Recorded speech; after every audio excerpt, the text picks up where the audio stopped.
Hi ಎಲ್ಲರಿಗೂ ನಮಸ್ಕಾರ. Welcome back to our YouTube channel. ಯಾರೆಲ್ಲ ನಮ್ಮ ವಿಡಿಯೋಸ್ ಅನ್ನ ಸಬ್ಸ್ಕ್ರೈಬ್ ಮಾಡದೆ ನೋಡ್ತಾ ಇದ್ದೀರಾ, ಸಬ್ಸ್ಕ್ರೈಬ್ ಮಾಡ್ಕೊಳ್ಳಿ. ಇವು ನಿಮ್ಗೆ ಯಾರೆಲ್ಲ ಪೇಪರ್ 1 EVS ಗೆ ತಯಾರಾಗ್ತಾ ಇದ್ದೀರಾ ಅವರೆಲ್ಲರಿಗೂ ಕೂಡ ಇದು ತುಂಬಾನೇ ಒಳ್ಳೆ ಉಪಯುಕ್ತ ನೋಟ್ಸ್ ಅಂತ ಹೇಳ್ಬೋದು. ನಾವು ಪೇಪರ್ 1 ಸಿಲೆಬಸ್ ನೋಡಿದ್ವಿ, ದಟ್ ಇಸ್ EVS ಗೆ ಸಂಬಂಧಪಟ್ಟಂತೆ, ಅಂದ್ರೆ ಇಂಗ್ಲಿಷು, ಕನ್ನಡ, ಸೈಕಾಲಜಿ, ಅದ್ರ ಜೊತೆಗೆ ಮ್ಯಾಥ್ಸ್ ಅಂಡ್ ಸೈನ್ಸ್ ಏನ್ ಪೇಪರ್ 1 ಬರುತ್ತೆ ಅದ್ರೊಳಗಡೆ EVS ಅಂತ ಬಂದಾಗ 6th ಇಂದ 10th ವರೆಗೂ ನೋಡ್ಬೇಕು ಅಂತ ಹೇಳಿದ್ವಿ, ಹೌದಲ್ವಾ? ಈ 6th ಇಂದ 10th ವರೆಗೂ ಹೋಗೋಕ್ಕಿಂತ ಮುಂಚೆ 3, 4, 5 ಈ ಕ್ಲಾಸಸ್ಗೆ ಸಂಬಂಧಪಟ್ಟಂತೆ EVS ಏನೇನೆಲ್ಲ ಇದೆ ಅದನ್ನ ಮುಗಿಸ್ಕೊಂಡು ಇಲ್ಲಿಗೆ ಹೋಗ್ಬಿಡೋಣ. ಓಕೆ, ಅದು ನಿಮ್ಗೆ ಬಹಳನೇ ಉಪಯುಕ್ತ ಆಗುತ್ತೆ. ಅದಕ್ಕೋಸ್ಕರ ಓಕೆ, ಇನ್ನು 3ನೇ ತರಗತಿಯಲ್ಲಿ ನೋಡಿ 30 ಚಾಪ್ಟರ್ಸ್ ಬರುತ್ತೆ EVS ಗೆ ಸಂಬಂಧಪಟ್ಟಂತೆ. ಈಗ ನೀವು ನೋಡ್ತಾ ಇರೋದು ಇದು ಮೊದಲನೇ ಚಾಪ್ಟರ್ ಆಗಿರುತ್ತೆ. 30 ಚಾಪ್ಟರ್ ಆಗಿರೋದ್ರಿಂದ 5 ಓಕೆ ಇಂಟು 6 30. ಸೊ ದಟ್ ನಾನು 5 ಚಾಪ್ಟರ್ಸ್ ಅನ್ನ 6 ಪಾರ್ಟ್ಸ್ ಆಗಿ ಕೊಡ್ತಾ ಹೋಗ್ತೀನಿ. ಓಕೆ, ಸಾಧ್ಯ ಆದ್ರೆ 4 ಪಾರ್ಟ್ಸ್ ಅಲ್ಲೇ ಮುಗಿಸ್ತೀನಿ, ಅಂದ್ರೆ ಭಾಗ 1, ಭಾಗ 2, ಭಾಗ 3 4 ಪೋರ್ಷನ್ ಮಾಡಿ ಮುಗಿಸ್ತೀನಿ. ಅಥವಾ ನಿಧಾನವಾಗಿ ಮಾಡೋದಾದ್ರೆ ಒಂದು 6 ಪೋರ್ಷನ್ ಅಂತೂ ಮಾಡ್ತೀನಿ. ಓಕೆ, ಸಾಧ್ಯ ಆದಷ್ಟು ಬೇಗ ಮಾಡ್ತೀನಿ. ಈಗ ಮೊದಲನೇದಾಗಿ ಮೊದಲನೇ ಚಾಪ್ಟರ್, ದಟ್ ಇಸ್ ತಮ್ಮ ಹಾಗೂ ತಮ್ಮ ಕುಟುಂಬದೊಳಗಿನ ಸದಸ್ಯರ ಸಂಬಂಧಗಳನ್ನ ಗುರುತಿಸುವುದು ಏನಿದೆಯಲ್ಲ, ಇದು ಮೊದಲನೇ ಒಂದು ಚಾಪ್ಟರ್ಗೆ ಸಂಬಂಧಪಟ್ಟಂತದ್ದಾಗಿರುತ್ತೆ. ಓಕೆ, ಇದು EVS ಆಗಿರುತ್ತೆ. EVS 3rd ಸ್ಟ್ಯಾಂಡರ್ಡ್ ಕ್ವೆಶನ್ಸ್ ಇವೆಲ್ಲ. ಓಕೆ, ಅಭ್ಯಾಸದ ಪ್ರಶ್ನೆಗಳಿವೆಲ್ಲ ನೋಡ್ತಾ ಹೋಗೋಣ. ಈ 3, 4, 5 ಇದಾದ್ಮೇಲೆ 6th ಸ್ಟ್ಯಾಂಡರ್ಡ್ ಇಂದ EVS ಏನಿದೆ ಅದನ್ನ ಬೋತ್ ಇಂಗ್ಲಿಷ್ ಮೀಡಿಯಂ ಮತ್ತೆ ಕನ್ನಡ ಮೀಡಿಯಂ ಅಲ್ಲಿ ಪ್ರೊವೈಡ್ ಮಾಡ್ತೀವಿ. ಓಕೆ, ಇದು EVS ಗೆ ಸಂಬಂಧಪಟ್ಟಂತೆ. ಓಕೆ, ಅದರಲ್ಲೂ ಸೈನ್ಸ್ ಗೆ ಸಂಬಂಧಪಟ್ಟಂತೆ ಮತ್ತೆ ಮ್ಯಾಥ್ಸ್ ವಿಡಿಯೋಸ್ ಕೂಡ ಬರ್ತಾ ಹೋಗುತ್ತೆ. ಇದಾದ ನಂತರ ನಿಮ್ಮ ಪ್ರೋತ್ಸಾಹ ಎಷ್ಟರ ಮಟ್ಟಿಗೆ ಇರುತ್ತೋ ನಾವು ಅಷ್ಟು ಮಟ್ಟಿಗೆ ನಾವು ಹುಮ್ಮಸ್ಸಿಂದ ಕ್ಲಾಸಸ್ ಅನ್ನ ಮಾಡೋದಕ್ಕೆ ಹೋಗ್ತೀವಿ. ಓಕೆ, ಮೊದಲನೇದಾಗಿ ಏನ್ ಹೇಳಿದ್ವಿ, ತಮ್ಮ ಹಾಗೂ ತಮ್ಮ ಕುಟುಂಬದೊಳಗಿನ ಸದಸ್ಯರ ಸಂಬಂಧಗಳನ್ನು ಗುರುತಿಸುವುದು ಅಂತ ಏನಿದೆಯಲ್ಲ, this is the first chapter of 3rd standard ಅಂತ ಹೇಳ್ತೀವಿ. ಇದ್ರಲ್ಲಿ ನೋಡಿ ಕೆಳಗಡೆ ಏನ್ ಕೊಟ್ಟಿದ್ದಾರೆ, ಪ್ರತಿ ಪ್ರಶ್ನೆಗಳಿಗೆ 4 ಉತ್ತರಗಳನ್ನ ಕೊಡಲಾಗಿದೆ. ಅವುಗಳಲ್ಲಿ ಸರಿಯಾದ ಉತ್ತರವನ್ನ ಗುರುತಿಸಿ ಅಂತ ಹೇಳಿದ್ದಾರೆ. ವೆರಿ ಈಸಿ, ನೀವು ಕೂಡ ನಮ್ ಜೊತೆ ಮಾಡ್ತಾ ಹೋಗಿ. ದಟ್ ಇಸ್ ಮೊದಲನೇದು. ಉದ್ದೇಶ ಇಷ್ಟೇ, ಯಾಕೆ ನೀವು 3ನೇ ಕ್ಲಾಸಿನ ತಗೊಂಡ್ರಿ, ಇದನ್ನು ಕೂಡ ಬಿಡುವಂತದ್ದೇನಲ್ಲ. ಇದು ಒಂದ್ಸತಿ ನೋಡಿ ನಿಮಗೆ ಅರ್ಥ ಆಗುತ್ತೆ. ಕೆಲವೊಂದ್ಸತಿ ವೆರಿ ಬೇಸಿಕ್ ಕ್ವೆಶನ್ಸ್ ಬಹಳ ಇಂಪಾರ್ಟೆಂಟ್ ಆಗುತ್ತೆ. ಓಕೆ, ಮೊದಲನೇದಾಗಿ ರವಿ ಅವರ ಚಿಕ್ಕಪ್ಪ ಒಂದು ನೋಟ್ ಪುಸ್ತಕ ತಂದು ಕೊಟ್ಟಿದ್ದಾರೆ. ಇಲ್ಲಿ ಚಿಕ್ಕಪ್ಪ ಅಂದ್ರೆ ಯಾರು ನೋಡಿ, ರವಿಗೆ ಅವ್ರ ಚಿಕ್ಕಪ್ಪ ಏನ್ ಮಾಡ್ತಾರೆ, ಒಂದು ನೋಟ್ ಪುಸ್ತಕ ಅಂದ್ರೆ ಒಂದು ನೋಟ್ ಬುಕ್ ಅನ್ನ ತಂದ್ಕೊಡ್ತಾರೆ. ಹಾಗಾದ್ರೆ ಚಿಕ್ಕಪ್ಪ ಅಂದ್ರೆ ಏನು ಅಂತ ಹೇಳಿ, ರವಿಯ ತಾಯಿಯ ತಮ್ಮ, ರವಿಯ ತಂದೆಯ ತಮ್ಮ, ರವಿಯ ತಂದೆಯ ಅಣ್ಣ, ರವಿಯ ಅಜ್ಜನ ತಮ್ಮ. ನೋಡಿ, ರವಿಯ ತಾಯಿಯ ತಮ್ಮ ಏನಾಗ್ತಾನೆ, ರವಿಗೆ ತನ್ನ ತಾಯಿಯ ತಮ್ಮ ಏನಾಗ್ತಾನೆ, ಮಾವ ಆಗ್ತಾನೆ. ಸೊ ಅಲ್ಲ, ರವಿಯ ತಂದೆಯ ತಮ್ಮ ಅಂದ್ರೇನು, ಚಿಕ್ಕಪ್ಪ. ತಂದೆಯ ತಮ್ಮ ಏನಾಗ್ತಾರೆ, ಚಿಕ್ಕಪ್ಪ. ಸೊ ಹಾಗಾಗಿ ಉತ್ತರ ಏನು, ದಟ್ ಇಸ್ ರವಿಯ ತಂದೆಯ ತಮ್ಮ. ಇಷ್ಟೇ. ಇವನ್ನೆಲ್ಲ ಮಾಡಿದಾಗ ನಿಮ್ಗೆ ಏನಾಗುತ್ತೆ, ಇಂಟ್ರೆಸ್ಟ್ ಹೆಚ್ಚಾಗುತ್ತೆ. ಇಷ್ಟೇ ಅಲ್ವಾ? ಇವೆಲ್ಲವೇನು ಸಂಬಂಧಗಳನ್ನ ಗುರುತಿಸುವಂತದ್ದು ಹಾಗಿರೋದ್ರಿಂದ ಇವೆಲ್ಲವೂ ಕೂಡ ತುಂಬಾ ಇಂಪಾರ್ಟೆಂಟ್. ಕೆಲವೊಂದ್ಸತಿ ಇವನ್ನೇ ನೀವು ಮೆಂಟಲ್ ಆಪ್ಟಿಟ್ಯೂಡ್ ಅದ್ರಲ್ಲೆಲ್ಲ ನೋಡಿರ್ತೀರ. ಅವ್ರು ಇವ್ರಿಗಾದ್ರೆ, ಇವ್ರಿಗಾದ್ರೆ, ಇವೆಲ್ಲ ಅಂದ್ರೆ ಇಲ್ಲಿಂದ ಅಲ್ಲಿಗೆ ಹೋಗೋದು ಅಷ್ಟೇ. ಓಕೆ, ಅಪ್ಪನ ಅಪ್ಪ ಅಜ್ಜ ಆದ್ರೆ ಮಗನ ಮಗ ಏನಾಗ್ತಾರೆ, ಅಪ್ಪನ ಅಪ್ಪ ಅಜ್ಜ ಆದ್ರೆ ಮಗನ್ ಮಗ ಏನಾಗ್ತಾರೆ, ಮೊಮ್ಮಗ ಆಗ್ತಾರೆ. ಹೌದಲ್ವಾ? ಜಾನಕಿಯ ಅಮ್ಮನ ತಂಗಿ ಜಾನಕಿಗೆ ಡ್ಯಾಶ್ ಆಗ್ಬೇಕು. ನೋಡಿ, ಜಾನಕಿ ಅಮ್ಮ ಏನಿದ್ದಾರೆ, ಜಾನಕಿಗೆ ಅಮ್ಮ ಇದ್ದಾರೆ, ಹೌದಾ? ಜಾನಕಿ ಅಮ್ಮ ಅವಳಿಗಮ್ಮ. ಹಾಗಾದ್ರೆ ಅಮ್ಮನ ತಂಗಿ ಜಾನಕಿಗೆ ಏನಾಗ್ತಾರೆ, ಚಿಕ್ಕಮ್ಮ ಆಗ್ತಾರೆ. ಹೌದಲ್ವಾ? ಎಸ್, ಚಿಕ್ಕಮ್ಮ ಇಸ್ ರೈಟ್ ಆನ್ಸರ್ ಅಂತ ಹೌದಲ್ವಾ? ಅಮ್ಮನ ತಂಗಿನೂ ಆಗ್ತಾರೆ ಮತ್ತೆ ಚಿಕ್ಕಮ್ಮ ಆಗ್ತಾರೆ. ಇನ್ನು 4ನೇ ಪ್ರಶ್ನೆ, ಅಮ್ಮನ ಅಕ್ಕ ದೊಡ್ಡಮ್ಮ ಆಗ್ತಾರೆ. ಅಮ್ಮನ ತಾಯಿ ಅಕ್ಕ ಏನಾಗ್ತಾರೆ ನಮ್ಗೆ, ನೀವೇನು ಯೋಚನೆ ಮಾಡಿ, ನಿಮ್ಮ ಅಮ್ಮ ಇದ್ದಾರೆ, ಅವ್ರ ಅಕ್ಕ ಏನಾಗ್ತಾರೆ, ದೊಡ್ಡಮ್ಮ ಆಗ್ತಾರೆ. ಹಾಗೆ ಅಪ್ಪ ಇದ್ದಾರೆ, ನಿಮ್ಮ ಅಪ್ಪನ ಅಕ್ಕ ಏನಾಗ್ತಾರೆ ನಿಮ್ಗೆ, ಅತ್ತೆ ಆಗ್ತಾರೆ. ಹೌದಲ್ವಾ? ಇಷ್ಟೇ ಇದು. ನೋಡಿ, ಇವನ್ನೆಲ್ಲ ಬಿಟ್ಟು ನಾವು ಮುಂದಕ್ಕೆ ಹೋದ್ರೆ ಚೆನ್ನಾಗಿರುತ್ತೆ. ಫಸ್ಟ್ ಈ ಒಂದು ಇಂಟ್ರೆಸ್ಟಿಂಗ್ ಆಗಿರೋದನ್ನ ನೋಡ್ತಾ ಹೋಗ್ಬೇಕು. ತುಂಬಾ ಚೆನ್ನಾಗಿರುತ್ತೆ. ಯಾಕೆ ಬಿಡೋದು ನೋಡಿ, ಇವಾಗ ಡೈರೆಕ್ಟ್ ಆಗಿ 6th ಸ್ಟ್ಯಾಂಡರ್ಡ್ಗೆ ಹೋಗ್ಬೋದು. ಬಟ್ ಈ 3, 4, 5 ಇವು ಮೂರನ್ನ ಅಂದ್ರೆ ಮುಗಿಸಿ ನೀವು ಮುಂದಕ್ಕೆ ಹೋದ್ರೆ ಏನಾದ್ರು ಕಳ್ಕೊತೀರಾ? ಇಲ್ಲ ಅಲ್ವಾ? ನೋಡಿ, ಅಮ್ಮನ ಅಣ್ಣನನ್ನ ನಾನು ಹೀಗೆ ಕರಿವೆ. ಅಮ್ಮನ ಅಣ್ಣನನ್ನ ಏನಂತ ಕರಿತೀರಾ ನೀವು? ನಿಮ್ಮ ಮನೆಯಲ್ಲಿ ನಿಮ್ಮಮ್ಮ ಇದಾರಲ್ವಾ, ನಿಮ್ಮಮ್ಮನ ಅಣ್ಣನ್ನ ನೀವೇನಂತ ಕರಿತೀರಾ? ಏನಂತ ಕರಿತೀರಾ? ಮಾವ ಅಂತ ಕರಿತೀರಾ, ಹೌದಲ್ವಾ? ಅಪ್ಪನ ತಮ್ಮನನ್ನ ಹೀಗೆ ಕರೀತಾರೆ. ಅಪ್ಪನ ತಮ್ಮ ಇದಾರಲ್ವಾ, ಅವ್ರನ್ನ ಏನಂತ ಕರೀತಾರೆ? ದಟ್ ಇಸ್ ಚಿಕ್ಕಪ್ಪ ಅಂತ ಕರೀತಾರೆ. ಸರಿಯಾದ ಸಂಬಂಧ ಸೂಚಕ ಪದ ಯಾವುದು? ಮಗನ ಮಗ, ಮೊಮ್ಮಗ, ಅಮ್ಮನ ಅಣ್ಣ ಚಿಕ್ಕಪ್ಪ, ಅಪ್ಪ ಅಮ್ಮ, ಅಪ್ಪನ ಅಪ್ಪ ಚಿಕ್ಕಪ್ಪ, ಅಪ್ಪನ ಅಕ್ಕ ಚಿಕ್ಕಮ್ಮ ಅಂತ ಇದೆ. ಇದರಲ್ಲಿ ಸರಿಯಾದಂತ ಉತ್ತರ ಯಾವುದು ನೋಡಿದ ಕೂಡಲೇ ಹೇಳ್ತೀರಾ? ದಟ್ ಇಸ್ ಮೊಮ್ಮಗ. ಗುಂಪಿಗೆ ಸೇರದ ಪದವನ್ನ ಗುರುತಿಸಿ. ನೋಡಿ, ಗುಂಪಿಗೆ ಸೇರದ ಪದ ಅಪ್ಪ, ಗೆಳೆಯ, ಅಣ್ಣ, ತಂಗಿ.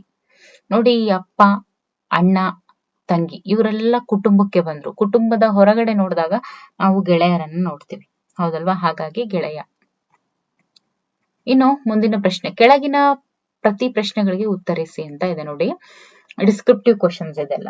ಓಕೆ, ಅಪ್ಪನ ಅಮ್ಮ, ಅಜ್ಜಿ. ಇದೇ ರೀತಿಯಲ್ಲಿ ಯಾವುದಾದ್ರೂ 4 ಸಂಬಂಧಗಳನ್ನ ಹೆಸರಿಸಿ. ನಿಮ್ಮ ಮನೆಯಲ್ಲಿ ಯಾರು ಯಾರು ಇದ್ದಾರೆ ಅವರೊಂದಿಗೆ ನಿನ್ನ ಸಂಬಂಧ ಬರೀರಿ ಅಂತ ಇದೆ. ನೋಡಿ, ಅಪ್ಪನ ಅಮ್ಮ ಅಜ್ಜಿ ಆದ್ರೆ ಅದೇ ರೀತಿಯಲ್ಲಿ ಯಾವ್ದಾದ್ರು 4 ಸಂಬಂಧಗಳನ್ನು ಬರೀರಿ ಅಂತ ಹೇಳಿದ್ದಾರೆ. ನೋಡಿ, ಅಪ್ಪನ ಅಮ್ಮ ಅಜ್ಜಿ ಆಗ್ತಾರೆ, ಅಪ್ಪನ ಅಣ್ಣ ದೊಡ್ಡಪ್ಪ ಆಗ್ತಾರೆ, ಅಮ್ಮನ ಅಣ್ಣ ಮಾವ ಆಗ್ತಾರೆ, ಅಪ್ಪನ ತಂಗಿ ಏನಾಗ್ತಾರೆ? ಅತ್ತೆ ಆಗ್ತಾರೆ, ಹೌದಲ್ವಾ? ಇನ್ನು ನಿಮ್ಮ ಮನೆಯಲ್ಲಿ ಯಾರ್ಯಾರಿದ್ದಾರೆ ಅವರೊಂದಿಗೆ ನಿಮ್ ಸಂಬಂಧ ಬರೀರಿ. ನಮ್ ಜೊತೆಗೆ ಯಾರ್ಯಾರಿದ್ದಾರೆ ನಮ್ಮ ಮನೆಯಲ್ಲಿ? ನೀವ್ ಹೇಳಿ.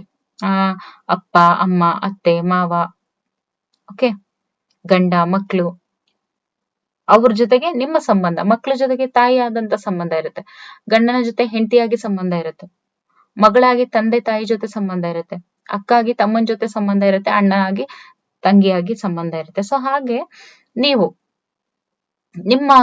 ನಿಮ್ಮನ್ನ ಇಟ್ಕೊಂಡು ನಿಮ್ಮ ಮನೇಲಿ ಯಾರ್ಯಾರೆಲ್ಲ ಇದ್ದೀರಾ ಅದನ್ನ ಹೇಳಿ ಅಂತ ಕೇಳಿದ್ರೆ ಪುಟ್ಟ ಪುಟ್ಟ ಮಕ್ಕಳಿಗೆ, ಹೌದಲ್ವಾ? 3ನೇ ತರಗತಿ ಮಕ್ಕಳಿಗೆ. ಈಗ ನೋಡೋಣ, ದಟ್ ಇಸ್ 2ನೇದು. ಓಕೆ, ಇನ್ನು 2ನೇದು ಬಂದ್ಬಿಟ್ಟು ದಟ್ ಇಸ್ ಕುಟುಂಬದ ಸದಸ್ಯರ ಪಾತ್ರ ಮತ್ತೆ ಕುಟುಂಬದ ಪ್ರಭಾವ, ಒಟ್ಟಾಗಿ ಬಾಳುವ ಅವಶ್ಯಕತೆಗಳನ್ನ ಮೌಖಿಕವಾಗಿ ಅಥವಾ ಲಿಖಿತವಾಗಿ ಅಥವಾ ಇದರ ಒಂದು ರೂಪದಲ್ಲಿ ವಿವರಿಸುವುದೇ ಈ ಒಂದು ಪಾಠದ ಉದ್ದೇಶ ಆಗಿದೆ. ಓಕೆ, ಹಾಗಾಗಿ ನೋಡ್ತಾ ಹೋಗೋಣ. ದಟ್ ಇಸ್ ಮೊದಲನೇದು, ಸಂಪೂರ್ಣ ಚಿತ್ರಕ್ಕೆ ಸಂಬಂಧಿಸಿದಂತೆ ನೀವು ಗುರುತಿಸುವ ಒಂದು ಉತ್ತಮ ಗುಣ. ಇಲ್ಲಿ ಒಂದು ಚಿತ್ರ ಕೊಟ್ಟಿದ್ದಾರೆ, ಆದಷ್ಟು ಝೂಮ್ ಹಾಕಿ ನೋಡೋದಕ್ಕೆ ಪ್ರಯತ್ನ ಪಡಿ. ಇಲ್ಲಿ ಒಂದು ಚಿತ್ರ ಇದೆ. ಓಕೆ, ಸಂಪೂರ್ಣ ಚಿತ್ರಕ್ಕೆ ಸಂಬಂಧಿಸಿದಂತೆ ನೀವು ಗುರುತಿಸುವಂತಹ ಉತ್ತಮ ಗುಣ ಯಾವುದು ಅಂತ ಕೇಳಿದ್ದಾರೆ. ನೋಡಿ, ಇಲ್ಲಿ ಕಾಣ್ತಾ ಇರ್ಬೋದು, ಇಲ್ಲಿ ಒಬ್ರು ಸ್ನಾನ ಮಾಡಿಸ್ತಾ ಇದಾರೆ ಪಾಪುಗೆ. ಇಲ್ಲಿ ನೋಡಿ, ಒಂದ್ ಅಜ್ಜಿ ಮಗುನ ಡ್ರೆಸ್ ಹಾಕ್ತಾ ಇದಾರೆ ಅಂತ ಇಟ್ಕೊಳ್ಳಿ. ಇಲ್ಲಿ ಒಬ್ರು ತಾಯಿ ಮಗುಗೆ ತಲೆ ಬಾಚ್ತಾ ಇದಾರೆ. ಇಲ್ಲಿ ತಂದೆ ಮತ್ತೆ ಮಗ ಒಟ್ಟು ಓದ್ಕೊಳ್ಳೋ ರೀತಿ ನನಗ್ ಕಾಣಿಸ್ತಾ ಇರೋದು. ನೀವು ನೋಡಿ ಝೂಮ್ ಹಾಕಿ ಏನ್ ಕಾಣಿಸ್ತಾ ಇದೆ. ಓಕೆ, ಒಟ್ಟು ಎಲ್ರೂ ಅವರವರ ಒಂದು ಕೆಲಸದಲ್ಲಿ ತೊಡಗಿದ್ದಾರೆ. ಸೊ ಸಂಪೂರ್ಣ ಚಿತ್ರಕ್ಕೆ ಸಂಬಂಧಿಸಿದಂತೆ ನೀವು ಗುರುತಿಸುವಂತಹ ಒಂದು ಉತ್ತಮ ಗುಣ ಯಾವುದು? ನೋಡಿ, ಎಲ್ರು ಅಡಿಗೆ ಮಾಡ್ತಾ ಇದಾರ, ಅಥವಾ ಎಲ್ರು ತಲೆ ಬಚ್ಕೊಂತ ಇದಾರ, ಅಥವಾ ಎಲ್ಲಾ ಕೆಲಸಗಳನ್ನ ಹಂಚ್ಕೊಂಡ್ ಮಾಡ್ತಾ ಇದಾರ, ಅಥವಾ ಎಲ್ಲರೂ ಒಟ್ಟಿಗೆ ಕುಳಿತು ಸುಮ್ಮನೆ ಮಾತನಾಡೋದು? ಏನ್ ಮಾಡ್ತಾ ಇದಾರೆ? ಎಲ್ರು ಕೂಡ ಕೆಲಸವನ್ನ ಹಂಚಿಕೊಂಡು ಮಾಡ್ತಾ ಇದಾರೆ. ಇನ್ನು ರಿತೇಶನ ಮನೆಯಲ್ಲಿ ಅಪ್ಪ, ಅಮ್ಮ ಮತ್ತು ಅವನ ತಂಗಿ ಮಾತ್ರ ಇದ್ದಾರೆ. ಹಾಗಾಗಿ ರಿತೇಶನ ಕುಟುಂಬ ಏನು? ರಿತೇಶ್ ಇದ್ದಾನೆ. ಓಕೆ, ಅವನ ಮನೆಯಲ್ಲಿ ಅಪ್ಪ, ಅಮ್ಮ ಮತ್ತೆ ಜೊತೆಗೆ ಅವನ ತಂಗಿ ಮಾತ್ರನೇ ಇದ್ದಾರೆ. ಅಂದ್ರೆ 4 ಜನರ ಕುಟುಂಬ ಅಷ್ಟೇ, ಅಪ್ಪ, ಅಮ್ಮ, ಅವನು ಮತ್ತೆ ತಂಗಿ. ಸೊ ಹಾಗಾದ್ರೆ ಇದು ಪೂರ್ಣ ಕುಟುಂಬನ, ದೊಡ್ಡ ಕುಟುಂಬನ, ಚಿಕ್ಕ ಕುಟುಂಬನ, ಅವಿಭಕ್ತ ಕುಟುಂಬನ ಅಂತ ಕೇಳಿದರೆ, ನೋಡಿ, ಇಲ್ಲಿ ದೊಡ್ಡ ಕುಟುಂಬನೂ ಅಲ್ಲ, ಅವಿಭಕ್ತ ಕುಟುಂಬನೂ ಅಲ್ಲ, ಮತ್ತೆ ಪೂರ್ಣ ಕುಟುಂಬನೂ ಅಲ್ಲ. ಇದು ಒಂದು ಚಿಕ್ಕ ಕುಟುಂಬ, ತಂದೆ ತಾಯಿ ಮಕ್ಕಳು ಇರುವಂತ ಚಿಕ್ಕ ಕುಟುಂಬ.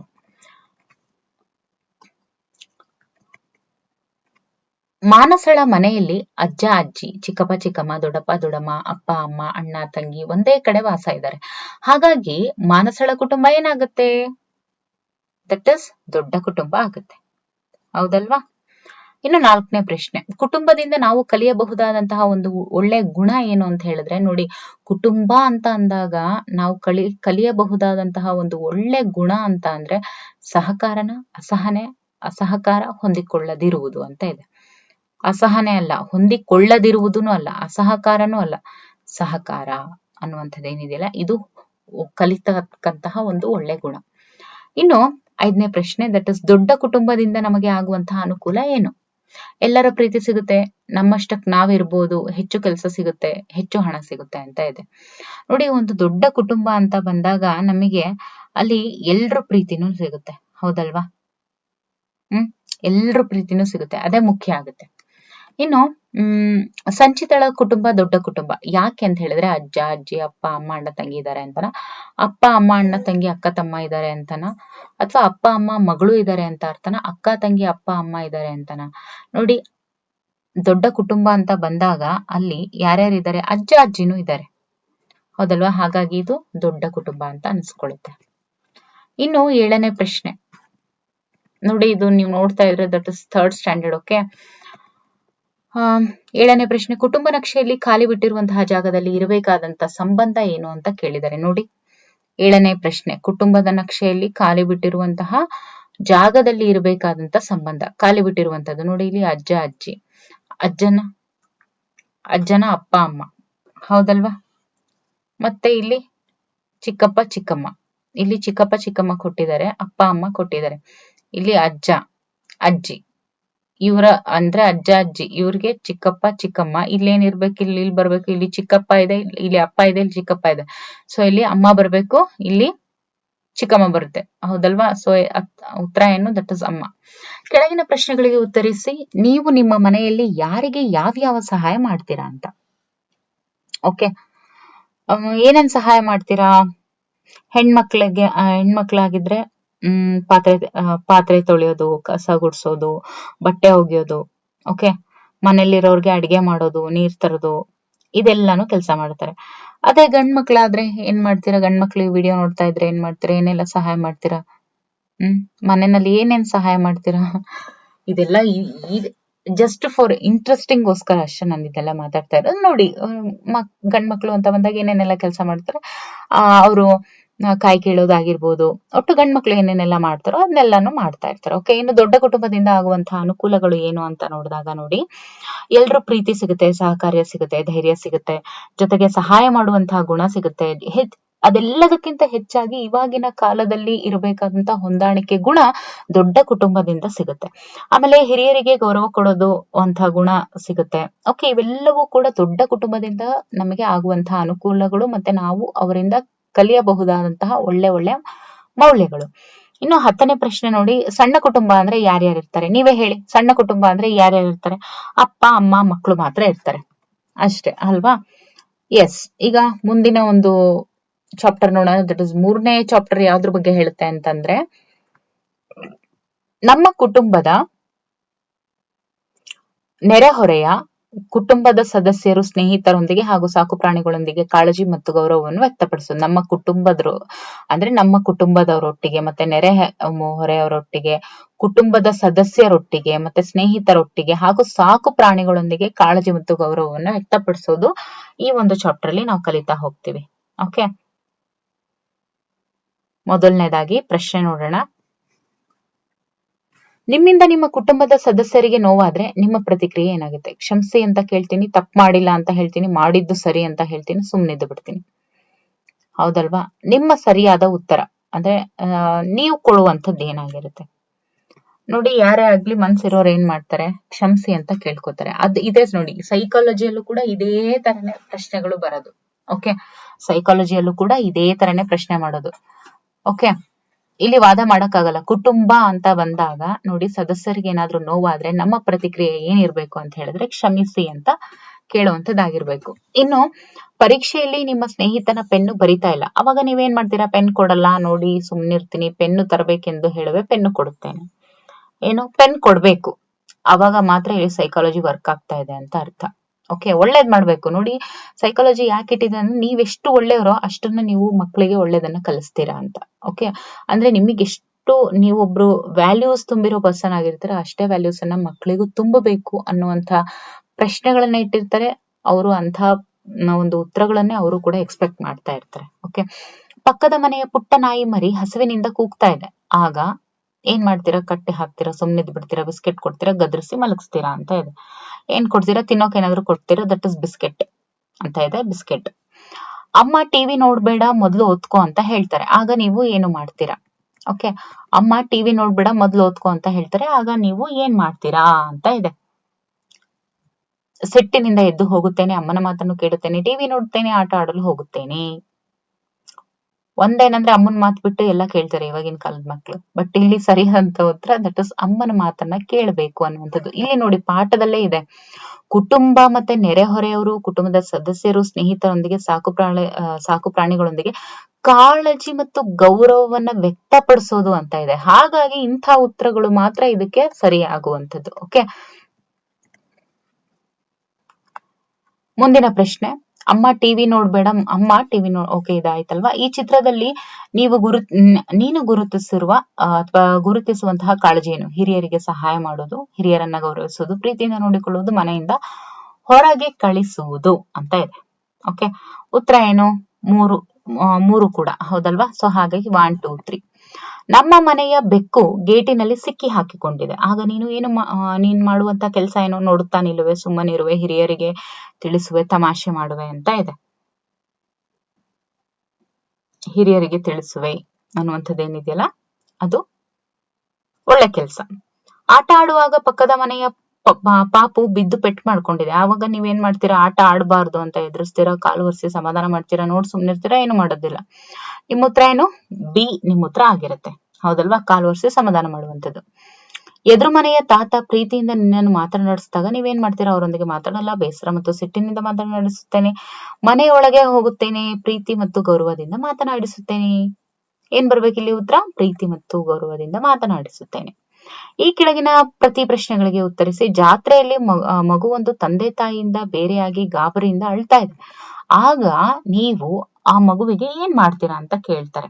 ಏನ್ ಮಾಡ್ತೀರಾ? ಆ ಮಗುನ ಪ್ರೀತಿಯಿಂದ ಮಾತಾಡಿಸ್ತೀರಾ, ಮಾತಾಡಿಸಿ ತಂದೆ ತಾಯಿ ಬಗ್ಗೆ ಕೇಳ್ತೀರಾ, ಅಲ್ಲಿರುವಂತ ಹಿರಿಯರಿಗೆ ಆ ಮಗುವಿನ ಬಗ್ಗೆ ಹೇಳ್ಬೇಕಾಗತ್ತೆ. ಹೌದಾ? ಇವಾಗಿನ ಕಾಲದಲ್ಲಿ ಏನ್ ಮಾಡ್ತಾರೆ? ಪೊಲೀಸರವ್ರಿಗೆ ಹೇಳ್ತಾರೆ, ಈ ರೀತಿ ಕಳ್ದೋಗಿದೆ ಮಗುನ, ಸ್ವಲ್ಪ ಹೊತ್ತು ಕೂರಿಸ್ಕೊಂಡು ತಂದೆ ತಾಯಿನ ಹುಡುಕಿಸಿ ಕೊಡುವಂತ ಕೆಲಸ ಮಾಡ್ತೀರಾ. ಅದು ಯಾಕಂದ್ರೆ ಜಾತ್ರೆ ಆಗಿರುತ್ತಲ್ವಾ, ಅನೌನ್ಸ್ಮೆಂಟ್ಗೆ ಇದ್ದೇ ಇರ್ತಾರೆ. ಹಾಗಾಗಿ ಇನ್ನು ಹಿರಿಯರಿಗೆ ನೀವು ಯಾವ ರೀತಿಯಲ್ಲಿ ಸಹಾಯ ಮಾಡ್ಬೋದು ಅಂತ ಕೇಳಿದರೆ, ಯಾವ ರೀತಿ ಸಹಾಯ ಮಾಡ್ಬೋದು? ಅವರಿಗೆ ಬೇಕಾಗಿರುವಂತಹ ಔಷಧಿಗಳನ್ನ ತಂದು ಕೊಡೋದಾಗಿರ್ಬೋದು, ರಸ್ತೆ ದಾಟಿಸೋದು, ವಾಕಿಂಗ್ ಮಾಡೋದು, ಜೊತೆಗೆ ಅವರ ಅಗತ್ಯವಾದ ವಸ್ತುಗಳನ್ನ ಹುಡುಕಿ ಕೊಡೋದು. ಇವಾಗ ಅವರೆಲ್ಲೋ ಕನ್ನಡಕ ಇಟ್ಟಿರ್ತಾರೆ, ಅವರಿಗೆ ಸಿಗೋದಿಲ್ಲ, ಹೌದಲ್ವಾ? ಹಾಗಾಗಿ ಅದನ್ನ ತಕ್ಕೊಡೋದು, ಈ ತರ. Okay, next question. ಅಕ್ಕಪಕ್ಕದ ಮನೆಯವರೊಂದಿಗೆ ನಾವು ಯಾವ ರೀತಿಯ ಒಳ್ಳೆಯ ಸಂಬಂಧಗಳನ್ನ ಹೊಂದಬಹುದು? ನೋಡಿ, ಅಕ್ಕಪಕ್ಕದ ಜನರದ್ದು ಪ್ರೀತಿ, ಸ್ನೇಹ, ಸಹಕಾರ, ವಿನಿಮಯ, ರಕ್ಷಣೆ, ಹೊಂದಾಣಿಕೆ ಇವೆಲ್ಲವೂ. ಜೊತೆಗೆ ಪ್ರಾಣಿ ಮತ್ತೆ ಪಕ್ಷಿಗಳಿಗೆ ನಾವು ಹೇಗ್ ಸಹಾಯ ಮಾಡ್ಬೋದು ಅಂತ ಹೇಳಿದೆ. ಟು ಬಿ ಫ್ರಾಂಕ್, ನಾನೇನು ಪ್ರಾಣಿ ಪಕ್ಷಿಗಳಿಗೆ ಸಹಾಯ ಮಾಡೋದು ಅಂತ ಹೇಳಿದ್ರೆ ದಟ್ ಇಸ್ ಬೇಸಿಗೆಯಲ್ಲಿ ನೀರಿಡೋದು ಅದೆಲ್ಲ ಮಾಡ್ಬೇಕು, ಒಳ್ಳೇದು, ಅದನ್ನ ಮಾಡ್ತೀವಿ, ಮಾಡೋಣ, ನೀವು ಕೂಡ ಮಾಡಿ. ಇವಾಗ ಅಲ್ಲೇ ಬೇಸಿಗೆ ಸ್ಟಾರ್ಟ್ ಆಗ್ತಾ ಇದೆ, ಕಾಳು ಕಡಿ ಎಲ್ಲ ಹಾಕುವಂಥದ್ದು. ಬಟ್ ಕೆಲವರು ಅದನ್ನ ಅವರವರ ಪ್ರೀತಿ, ಕೆಲವರು ಮನೇಲಿ ಇಟ್ಕೊಂಡು ಸಾಕ್ತಾರೆ, ಪ್ರೀತಿಸ್ತಾರೆ, ಊಟ ಹಾಕ್ತಾರೆ, ಅವರ ಆರೋಗ್ಯ ನೋಡ್ಕೊಂಡ್ ಬರ್ತಾರೆ. ಓಕೆ, ಅಂದ್ರೆ ನೋಡ್ಕೋತಾರೆ, ಚೆನ್ನಾಗಿ ರಕ್ಷಣೆ ಕೊಡ್ತಾರೆ, ಆಮೇಲೆ ಈ ತರ ಎಲ್ಲ ಮಾಡ್ತಾರೆ. ನಾವು ಇನ್ನು ಪ್ರಾಣಿ ಅಂದ್ರೆ ಸ್ವಲ್ಪ ಕೆಲವರು ಎಲ್ರು ಒಂದೇ ತರ ಇರಲ್ಲ ಅಲ್ವಾ. ಸೊ ಹಾಗಿದ್ದಾಗ ಏನ್ ಮಾಡ್ತಾರೆ? ಪ್ರೀತಿ ಮಾಡೋರು ಬಾಳನೆ ಪ್ರೀತಿ ಮಾಡ್ತಾರೆ, ಪ್ರೀತಿ ಮಾಡದೇ ಇರೋರು ಅಟ್ಲೀಸ್ಟ್ ಅವ್ರು ಅದಕ್ಕೆ ಬೇಕಾಗುವಂತಹ ಪ್ರೈಮರಿ ಊಟ ಕೊಡುವಂತದ್ದಾಗಿರ್ಬೋದು, ನೀರ್ ಕೊಡುವಂತದ್ದಾಗಿರ್ಬೋದು, ಇದನ್ನೆಲ್ಲಾನು ಮಾಡ್ತಾರೆ. ಮಾಡ್ಲಿಲ್ಲ ಅಂದ್ರೆ ಮಾಡಿ. ಓಕೆ, ಇನ್ನು 4ನೇ ಒಂದು ಪಾಠ, ದಟ್ ಇಸ್ ಇತರರ ಸಂಸ್ಕೃತಿ, ಆಹಾರ ಪದ್ಧತಿ, ಹಬ್ಬದ ಆಚರಣೆಗಳು ಇತ್ಯಾದಿಗಳಿಗೆ ಗೌರವವನ್ನು ಸೂಚಿಸುವುದು ಹಾಗೂ ಅವರ ಅವಶ್ಯಕತೆಗಳಿಗೆ ಸಂವೇದನೆ, ತಾಳ್ಮೆ, ಸ್ವೀಕಾರ ಮನೋಭಾವವನ್ನ ವ್ಯಕ್ತಪಡಿಸುವುದು. ಈ ಟ್ಯಾಗ್ಲೈನ್ ಏನಿದೆ ಇದನ್ನ ನೀವು ಚೆನ್ನಾಗಿ ಅರ್ಥ ಮಾಡ್ಕೋಬೇಕು. ಇದ್ರ ಬೇಸ್ ಮೇಲೆನೆ MCQs ಸಾಲ್ವ್ ಮಾಡೋದು. ನೋಡಿ, ಅಂದ್ರೆ ಪರಸ್ಪರ, ಅಂದ್ರೆ ನಮ್ಮ ಹಬ್ಬದ ಆಚರಣೆಗಳಿಗೆ ಇನ್ನೊಬ್ಬರ ಹಬ್ಬದ ಜಾತಿ, ಧರ್ಮ ಎಲ್ಲಕ್ಕೂ ಮಿಗಿಲಾಗಿ ರಾಷ್ಟ್ರ ಅಂತ ಬಂದಾಗ ಎಲ್ಲ ಒಂದು ಹಬ್ಬದ ಆಚರಣೆಗಳಿಗೆ ಗೌರವ ಸೂಚಿಸೋದು, ಅವರ ಅವಶ್ಯಕತೆಗಳಿಗೆ ಸಂವೇದನೆ, ತಾಳ್ಮೆ, ಸ್ವೀಕಾರ ಮನೋಭಾವವನ್ನು ವ್ಯಕ್ತಪಡಿಸುವುದು ಅಂತಿದೆಯಲ್ಲ, ಇದು 4ನೇ ಚಾಪ್ಟರ್ ಆಗಿರುತ್ತೆ. ಓಕೆ, ಪ್ರಶ್ನೆಗೆ ಬರೋಣ. ತಾರೇಶ ಸುಭಾಷಿತ ಓದಲು ಹೆದರ್ತಾ ಇದ್ದಾನೆ. ಹಾಗಾದ್ರೆ ನಾವೇನ್ ಮಾಡ್ಬೇಕು? ನೋಡ್ ನಗ್ಬೇಕು, ಓದೋದಕ್ಕೆ ಸಹಾಯ ಮಾಡ್ಬೇಕು. ಓಕೆ, ಜೊತೆಗೆ ನೋಡಿ ನಗ್ತೀನಿ ಅಂತೆಲ್ಲ ಇದೆ. ಉತ್ತರ ಬಂದು ದಟ್ ಇಸ್ ಓದೋದಕ್ಕೆ ಸಹಾಯ ಮಾಡ್ಬೇಕು. ಪ್ರಾಣಿ ಮೂಲದ ಆಹಾರ, ಹಾಲು, ಸಸ್ಯ ಮೂಲದ ಆಹಾರ ಅಂತ ಇದೆ. ಅಂದ್ರೆ ಪ್ರಾಣಿ ಮೂಲದ ಆಹಾರ ಹಾಲಾದ್ರೆ, ಸಸ್ಯ ಮೂಲದ ಆಹಾರ ಯಾವ್ದ್ರದ್ದಾಗಿರುತ್ತೆ? ಜೇನುತುಪ್ಪ, ಮೊಸರು, ಮಾಂಸ, ಅನ್ನ ಅಂತ ಇದೆ. ದಟ್ ಇಸ್ ಜೇನುತುಪ್ಪ. ಹೌದಾ? ಯಾವ್ದ್ರಿಂದ? ಅದು ಕೂಡ ಕೀಟಗಳಿಂದ. ಹಾಗಾಗಿದ್ರೆ ಅದು ಪ್ರಾಣಿ ಮೂಲಕ್ ಬರಲ್ಲ. ಹಾಗಾದ್ರೆ ಯಾವ್ದು ಬರುತ್ತೆ? ಮೊಸರು. ಇದು ಕೂಡ ಹಲ್ಲು ಪ್ರಾಣಿಯಿಂದನೇ ಬರುವಂತದ್ದು. ಮಾಂಸ ಅಂತೂ ಅಲ್ವೇ ಅಲ್ಲ. ಸೊ ಉತ್ತರ ಏನು? ದಟ್ ಇಸ್ ಅನ್ನ ಏನಿದೆಯಲ್ಲ ಸಸ್ಯ ಮೂಲದ ಆಹಾರ.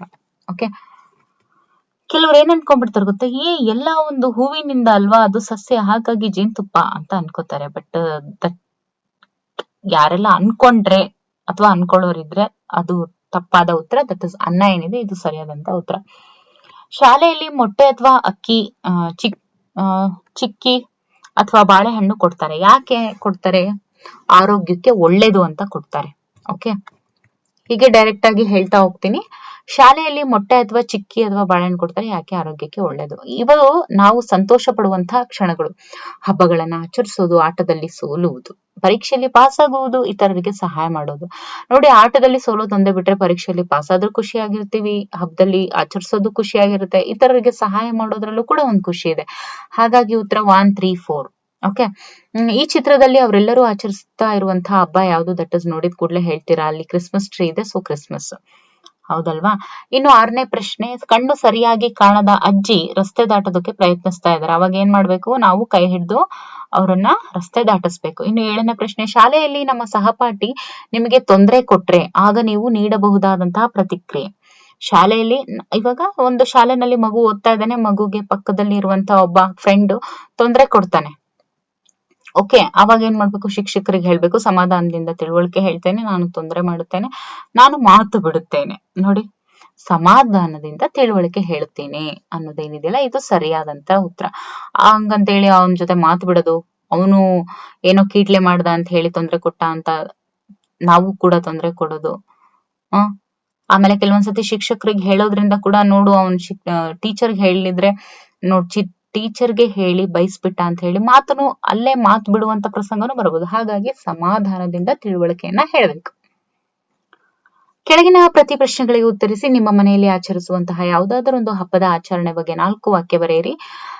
ನೀವು ಹೇಳ್ಕೊಳ್ಳಿ. ಜೊತೆಗೆ ನೀವು ಮಾಡಬಹುದಾದಂತಹ 4 ಒಳ್ಳೆ ಕೆಲಸಗಳನ್ನ ಪಟ್ಟಿ ಮಾಡಿ. ಏನ್ ಮಾಡ್ತೀರಾ 4 ಒಳ್ಳೆ ಕೆಲಸ? ಓಕೆ, ಜೊತೆಗೆ ನಾವು ಹಿರಿಯರೊಂದಿಗೆ ಹೇಗೆ ನಡೆದುಕೊಳ್ಬೇಕು, ನಾವು ನಮಗಿಂತ ಕಿರಿಯರೊಂದಿಗೆ ಹೇಗೆ ನಡ್ಕೊಳ್ಬೇಕು, ನಾವು ನೋಡಿ, ಹಿರಿಯರೊಂದಿಗೆ ಮತ್ತೆ ಕಿರಿಯರೊಂದಿಗೆ ಅಂತ ಇರೋದ್ರಿಂದ ನಾವು ಹಿರಿಯರೊಂದಿಗೆ ಹೇಗೆ ನಡ್ಕೊಳ್ಬೇಕು ಅಂತ ಬಂದಾಗ ಪ್ರೀತಿಯಿಂದ ಮಾತಾಡಿಸ್ಬೇಕು, ಗೌರವ ನೀಡಬೇಕು, ದಿನನಿತ್ಯದ ಚಟುವಟಿಕೆಗಳಲ್ಲಿ ನೆರವಾಗಬೇಕು. ಈ ವಿಷಯಗಳಿಗೆ ಇದು ಸರಿಯಾದಂತ ಉತ್ತರ ಅಂತ ಅನ್ಸುತ್ತೆ. ಜೊತೆಗೆ ನಮಗಿಂತ ಕಿರಿಯರೊಂದಿಗೆ ಹೇಗೆ ನಡ್ಕೋಬೇಕು ಅಂತ ಹೇಳಿದಾಗ ಪ್ರೀತಿಯಿಂದ ನಾವು ನಡ್ಕೋಬೇಕು, ಸಹಾಯ ಮಾಡ್ಬೇಕು, ಧೈರ್ಯ ಹೇಳ್ಬೇಕು, ನಾವು ಒಳ್ಳೆ ಕೆಲಸಗಳನ್ನ ಮಾಡ್ಬೇಕು. ಓಕೆ, ಅದನ್ನೇ ಮಾಡೋದಕ್ಕೂ ಹೇಳ್ಬೇಕು, ನಾವು ಕೂಡ ಅದನ್ನೇ ಮಾಡ್ಬೇಕು. ಹಾಗೆ ಇನ್ನು ಏನೇನೆಲ್ಲ ಮಾಡ್ಬೋದು ನೋಡಿ. ಒಟ್ನಲ್ಲಿ ನೀವೇನ್ ಮಾಡ್ತೀರೋ ಅದನ್ನೇ ಕಿರಿಯರು ಕಲಿಯೋದು. ಹಾಗಾಗಿ ನೀವೆಷ್ಟು ಒಳ್ಳೆ ಕೆಲಸ ಮಾಡ್ತೀರೋ ಅವರು ಒಳ್ಳೆ ಕೆಲಸ ಮಾಡ್ತಾರೆ, ಒಳ್ಳೆದನ್ನ ಕಲಿತಾರೆ, ಒಳ್ಳೇದನ್ನು ನೋಡ್ತಾರೆ. ನೀವೇನ್ ನೋಡ್ತೀರೋ ಅದನ್ನ. ಓಕೆ, ನೆಕ್ಸ್ಟ್ 5ನೇ ಒಂದು ಕಲಿಕಾಂಶ ನೋಡ್ತಾ ಹೋಗೋಣ. ನಮ್ಮ ಸುತ್ತಲಿನ ಸಸ್ಯ ಅಂದ್ರೇನು? ಎಲೆಗಳು, ಕಾಂಡ, ತೊಗಟೆ. ಪ್ರಾಣಿ ಮತ್ತು ಪಕ್ಷಿಗಳ ಸರಳ ಹಾಗೂ ಗಮನಿಸಬಹುದಾದಂತಹ ಲಕ್ಷಣಗಳನ್ನ ಗುರುತಿಸುವುದು. ಉದಾಹರಣೆಗೆ ಆಕಾರ, ಬಣ್ಣ, ವಿನ್ಯಾಸ, ವಾಸನೆ. ಇಲ್ಲಿಂದ ಬರುತ್ತೆ ನೋಡಿ. ನಿಮಗೆ ಇದ್ಯಾಕಪ್ಪ 3ನೇ ಕ್ಲಾಸಿಂದ ಇಟ್ಕೊಂಡಿದ್ದಾರೆ ಅಂತ ಕೆಲವ್ರಿಗೆ ಯಾರಿಗಾದ್ರು ಅನ್ಸಿದ್ರೆ ಒಂದ್ಸಲ ನೋಡಿ. ಒಂದ್ಸಲ ಈ ವಿಡಿಯೋ ನೋಡೋದಕ್ಕೆ ಏನಾದ್ರು ಕಳ್ಕೊತೀರಾ? ಇಡೀ 24 ಗಂಟೆನಲ್ಲಿ ಈ ವಿಡಿಯೋ ನೋಡೋದ್ರಿಂದ ಏನಾದ್ರೂ ಕಳ್ಕೊತೀರಾ ನೀವು? ಇಲ್ಲ ಅಲ್ವಾ? ಈ ಕೆಳಗಿನ ಪ್ರತಿ ಪ್ರಶ್ನೆಗಳಿಗೆ 4 ಉತ್ತರಗಳನ್ನ ನೀಡಲಾಗಿದೆ. ಅವುಗಳಲ್ಲಿ ಸರಿಯಾದ ಉತ್ತರವನ್ನ ಗುರುತಿಸಿ. ಮರದ ಕೋಲಿಗೆ ಹಬ್ಬಿರುವಂತಹ ನಾನು ಯಾರೆಂದು ಹೇಳು. ನೋಡಿ ಎಷ್ಟು ಚೆನ್ನಾಗಿದೆ. ನಾನು ಮರದ ಕೋಲಿಗೆ ಹಬ್ಕೊಂಡಿದ್ದೀನಿ, ಹಾಗಾದ್ರೆ ನಾನು ಯಾರು ಅಂತ ಹೇಳು. ಬಳ್ಳಿ ಅಂತ ಕರಿತೀರಾ, ಮರ ಅಂತ ಕರಿತೀರಾ, ಗಿಡ ಅಂತ ಕರಿತೀರಾ, ಪೊದೆ ಅಂತ ಕರಿತೀರಾ, ಏನಂತ ಕರಿತೀರಾ? ಎಸ್, ಏನು? ಬಳ್ಳಿ ಅಂತ ಕರಿತೀರಾ. ಇನ್ನು ಈ ಚಿತ್ರದಲ್ಲಿ ಗುರುತು ಮಾಡಿರುವ ಸಸ್ಯದ ಭಾಗ ಏನು? ದಟ್ ಇಸ್ ಎಲೆ, ಕಾಂಡ, ಬೇರು, ಹೂವು ಅಂತ ಇದೆ. ಇದೇನಿದು? ಕಾಂಡ ಆಗಿದೆ. ಇಲ್ಲಿ ಗುರುತು ಮಾಡಿರೋದೇನು? ಕಾಂಡ ಆಗಿದೆ. ಓಕೆ, ಮೀನು ಜಲಚರ ಆದ್ರೆ ಉಭಯವಾಸಿ ಯಾವುದು ಅಂತ ಕೇಳಿದರೆ ತಿಮಿಂಗಲ, ಹಸು, ಚಿರತೆ, ಕಪ್ಪೆ. ಯಾವುದು? ಕಪ್ಪೆ ಏನಿದೆಯಲ್ಲ ಇದು ಉಭಯವಾಸಿ. ಅತಿ ಉದ್ದವಾದ ಕತ್ತನ್ನು ಹೊಂದಿರುವಂತಹ ಪ್ರಾಣಿ ಯಾವುದು? ನೋಡಿದ ಕೂಡಲೇ ಹೇಳ್ತೀರಾ, ಜಿರಾಫೆನ, ಜಿಂಕೆನ? ಯಾವುದು? ಜಿರಾಫ್ ಏನಿದೆಯಲ್ಲ ಇದು ಅಂದ್ರೆ ಉದ್ದವಾದ ಕತ್ತನ್ನು ಹೊಂದಿರುವಂತಹ ಪ್ರಾಣಿ. ಚಿತ್ರದಲ್ಲಿರುವಂತಹ ಪಕ್ಷಿಗಳ ಗುಂಪಿನಲ್ಲಿ ಅತಿ ಎತ್ತರದಲ್ಲಿ ಹಾರುವಂತಹ ಪಕ್ಷಿ ಯಾವುದು? ನೋಡಿ ಇಲ್ಲಿ ಇದರಲ್ಲಿ ಯಾವುದು ಇದು ನೋಡಿ, ಇದು ಮರಕುಟಿಕ. ಓಕೆ, ಇದು ನವಿಲು. ಓಕೆ, ಇದು ಬಾತುಕೋಳಿ, ಇದು ಗರುಡ. ಹಾಗಾದ್ರೆ ಎತ್ತರವಾಗಿ ಹಾರುವಂತ ಪಕ್ಷಿ ಯಾವುದು? ಗರುಡ. ಓಕೆ, ಇನ್ನು ನೆಲದಲ್ಲಿ ತೆವಳುತ್ತಾ ಸಾಗುವಂತ ಪ್ರಾಣಿ ಯಾವುದು? ನೆಲದಲ್ಲಿ ತೆವಳುಕೊಂತ ಸಾಗುವಂತ ಪ್ರಾಣಿ ಯಾವುದು? ಮೊಸಳೆ, ಹಾವು, ಹಲ್ಲಿ, ಮುಂಗುಸಿ. ಯಾವುದು ಉತ್ತರ? ಹೇಳಿ ಅಪ್ಪ, ಹೇಳಿ. ನೆಲದಲ್ಲಿ ತೆವಳುತ್ತಾ ಸಾಗುವಂತ ಪ್ರಾಣಿ ಯಾವುದು? ತೆವಳುತ್ತಾ ಸಾಗುತ್ತೆ, ದಟ್ ಇಸ್ ಹಾವು. ನೆಲದಲ್ಲಿ ತೆವಳುತ್ತಾ ಸಾಗುವಂತ ಪ್ರಾಣಿ ಯಾವುದು? ಹಾವು. ಓಕೆ, ಇನ್ನು 7ನೇ ಪ್ರಶ್ನೆ. ಕುರಿ ನಡೆಯುತ್ತೆ, ಕಪ್ಪೆ ನೆಗ್ಯುತ್ತೆ, ಮೀನು, ನಾಟ್ ಮೂನ್, ಮೀನು ಏನ್ ಮಾಡುತ್ತೆ? ಈಜುತ್ತೆ. ಹೌದಲ್ವಾ? ಸರಿಯಾದಂತ ಉತ್ತರ ಏನು? ಈಜುತ್ತೆ. ಇನ್ನು 8ನೇ ಪ್ರಶ್ನೆ. ನೀಲಿ ಮತ್ತು ಹಸಿರು ಬಣ್ಣದಿಂದ ಕೂಡಿದಂತಹ ದೊಡ್ಡದಾದ ಗರಿಗಳನ್ನ ಹೊಂದಿರುವಂತಹ ಪಕ್ಷಿ ಯಾವುದು? ನೀಲಿ ಮತ್ತೆ ಹಸಿರು ಇವೆರಡನ್ನೂ ಒಳಗೊಂಡು ಕೂಡಿದಂತಹ ದೊಡ್ಡದಾದ ಗರಿಗಳನ್ನ ಏನಂತ ಕರಿತೀವಿ? ದಟ್ ಇಸ್ ನವಿಲು.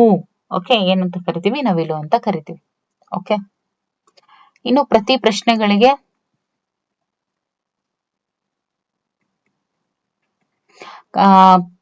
ಕೆಳಗಿನ ಪ್ರತಿ ಪ್ರಶ್ನೆಗಳಿಗೆ ಉತ್ತರಿಸಿ ಅಂತ ಇದೆ. ಕಾಡಿನಲ್ಲಿ ವಾಸಿಸುವ ಪ್ರಾಣಿಗಳು ಯಾವ್ಯಾವು? ಕಾಡಿನಲ್ಲಿ ವಾಸಿಸುವಂತಹ ಪ್ರಾಣಿಗಳು ಆನೆ, ಸಿಂಹ, ಹುಲಿ, ಚಿರತೆ, ಕರಡಿ, ಹಾವು, ಕಾಡೆಮ್ಮೆ, ಕಾಡುಕೋಣ ಇವೆಲ್ಲವು.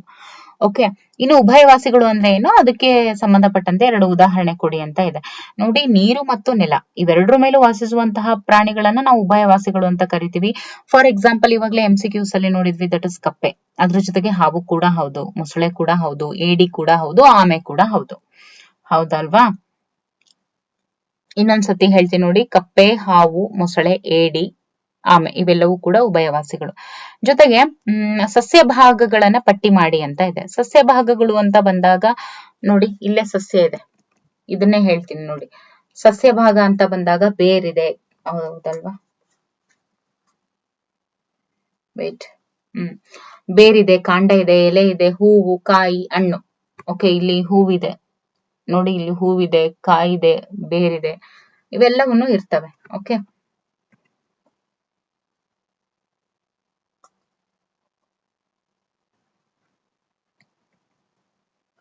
ಇನ್ನು ಯಾವುದಾದರೂ 4 ಹೂವುಗಳ ಹೆಸರು ಮತ್ತು ಬಣ್ಣವನ್ನ ಬರೆಯಿರಿ ಅಂತ ಇದೆ.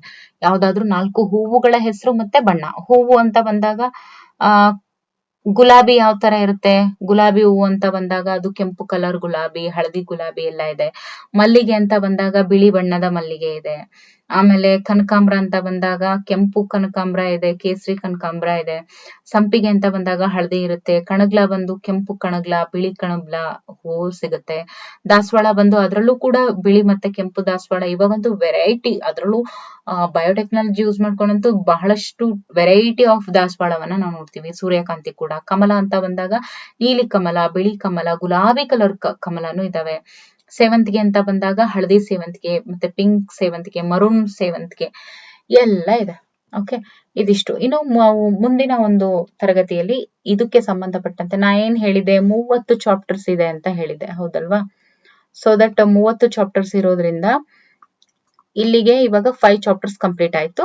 ಸೊ ದಟ್ ಇನ್ನು ರಿಮೈನಿಂಗ್ ಚಾಪ್ಟರ್ಸ್ ಅನ್ನ ಬರುವಂತಹ ವಿಡಿಯೋಸ್ ಅಲ್ಲಿ ಇದನ್ನ ಕಂಪ್ಲೀಟ್ ಮಾಡಿದ್ರೆ 3rd ಸ್ಟ್ಯಾಂಡರ್ಡ್ EVS ಕಂಪ್ಲೀಟ್ ಆಗುತ್ತೆ.